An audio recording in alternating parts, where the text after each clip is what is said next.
bothers Palestinians, so it hurts when I see people say all Palestinians are terrorists, the kids deserve to die too.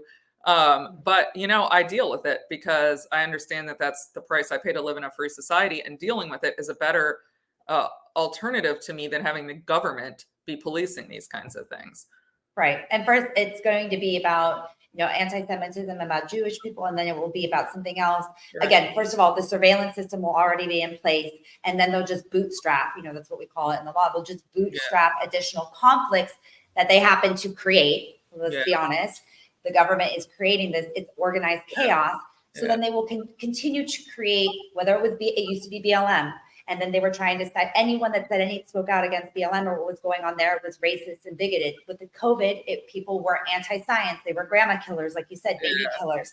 And now we have the same situation. And again, I am not, and I don't believe you are either, we're not saying to be anti-Semitic. We're just saying we need to be careful. Number one, we need to pay attention and understand where the source of all this discord and fighting is coming from, and then pay attention to when the government comes in with a proposed solution. Like Ronald Reagan said, like the scariest 8 words in the English language that I've got, and I'm here to help. So you mentioned, and sorry, just really quickly, that's the same thing that happened with AB 2098 in that COVID era. The California representatives wanted to censor dangerous doctors who were giving COVID misinformation. So we need to be careful. It's either, and again, another saying that I love, if you cut out a man's tongue, you're not proving yourself right. You're proving that you are afraid with what he has to say. And for many people on our side, who are on our side with the COVID stuff, I mean, a lot of Democrats claim that, for instance, saying that biological men shouldn't play in women's sports is hate speech. You're denying their right to exist. You're denying that they're women. And I think a lot of us would like to be able to make the point that actually there's a difference, and maybe they shouldn't be able to play in women's sports. And so once you allow for these hate speech categories, a lot of the speech you like to make might be off limits. Well, and it's the same thing. If you deny the trans woman's right, you're basically making them suicidal and they're going to die. So you're killing them with your words.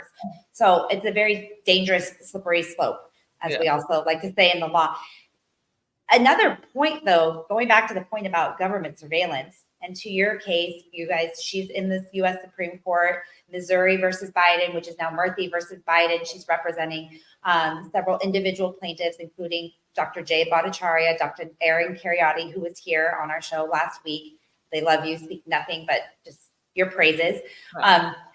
We already have government surveillance happening. Can you tell our viewers and listeners what is actually happening right now in real time and what happened during COVID? Yeah, you mean with respect to the censorship? Yes. Yeah. So, I mean, what is going on is, and there's a lot of it, so it's hard to describe quickly, but effectively the government is heavily involved in social media censorship. So they work closely with the companies, sometimes threatening, sometimes persuading, sometimes kind of working in cooperation with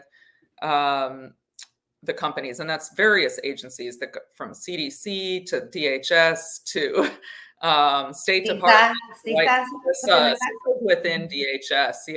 The White House, the Biden White House has been very involved in this, and it's stuff like COVID misinformation, quote unquote, the 2020 election, Hunter Biden laptop story. The Biden administration has indicated that they want to censor things like misinformation about transgenderism, which means like what we said earlier, that trans men are not biological women, or something like that. Climate misinformation. So if you think climate change isn't man-made, that would be misinformation. Economic misinformation. So essentially, they want to be able to police what people say on social media, and for their political benefit. I think there are probably some people who have like good intentions. I have a hard time like using that term, but like they actually think they're doing the right thing and protecting Americans from dangerous speech, if there's such a thing. But a lot of them, I think, are just doing it in order to shut down debate for political gain, which is the most insidious kind of censorship and the ones that the framers of the Constitution worried about the most. So this is really like a very far-reaching enterprise. There are tons of officials and agencies involved in it, and we wouldn't really have known about it if we hadn't gotten discovery in this case. Which is amazing, by the way, that you even got to that point.